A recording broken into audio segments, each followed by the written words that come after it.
In a world where the ocean is both a bountiful provider and a fragile victim, nations gathered to draft a treaty that would bind them to a shared destiny. This treaty, known as the Biodiversity Beyond National Jurisdiction (BBNJ), was more than just a legal document. It was a beacon of hope for the seas, increasingly burdened by pollution, overfishing, and climate change. But like any grand vision, its realization demanded sacrifices and cooperation from all sides, especially between coastal states in the Global South and wealthier nations in the North. The tale of the Global South and the North. Imagine a bustling coastal village in a developing nation, its fishermen reliant on the ocean for their livelihoods.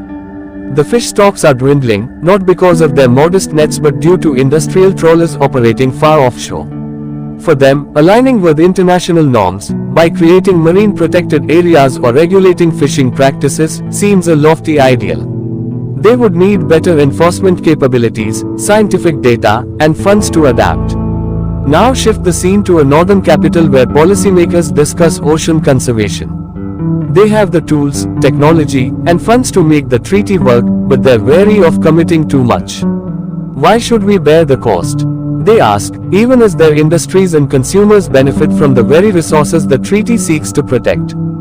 Pros and cons of the framework. Pros. Global benefits from local actions. If coastal states align their domestic laws with international norms, the treaty would create a network of marine protections, safeguarding biodiversity and ensuring sustainable use for all. Equitable sharing of resources. The treaty could set mechanisms to share benefits, like genetic resources from the seas, ensuring that poorer nations gain from discoveries without being exploited.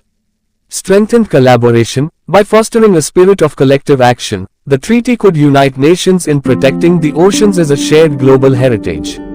Cons. Challenges in domestic adoption. Coastal states in the Global South might struggle to implement the treaty without substantial external support, risking delays or non-compliance. Unequal burden. Wealthier nations may resist making significant financial and technical commitments, leaving the treaty underfunded and unevenly enforced. Lack of enforcement. Without clear strategies and mechanisms, the treaty risks becoming a toothless document, an expensive ambition with little real impact. A shared vision or a sunken dream.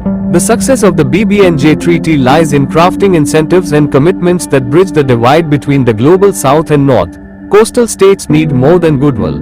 They need investments in training, enforcement, and infrastructure. Wealthy nations, on the other hand, must see beyond immediate costs to the long-term gains of a healthier ocean, more stable fisheries, better climate regulation, and a fairer global system. As nations deliberate, the ocean waits. Will this treaty become a lifeline or just another unfulfilled promise? The answer depends on whether the world's leaders can embrace a collective commitment to safeguarding the seas, a resource as vast and interconnected as humanity itself.